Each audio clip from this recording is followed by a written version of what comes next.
like I said, I am a professional house cleaner, and this is really important to me to have a vacuum that has high suction power and easy functionality. I'm actually wanting to show you this in next to another vacuum that I liked in the past that I'm not so sure I like now that I have this one. I want to show you them side by side because this is great. I'm gonna do a comparison of the Xenon Lab vacuum, handheld vacuum, next to this other vacuum.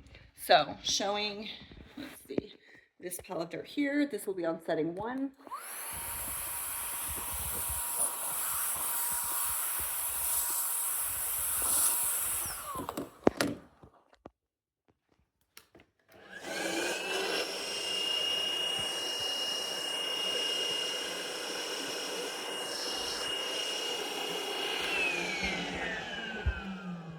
Oh, it dropped some when I turned it off.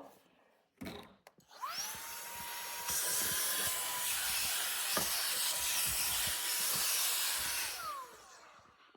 gonna vote for this one.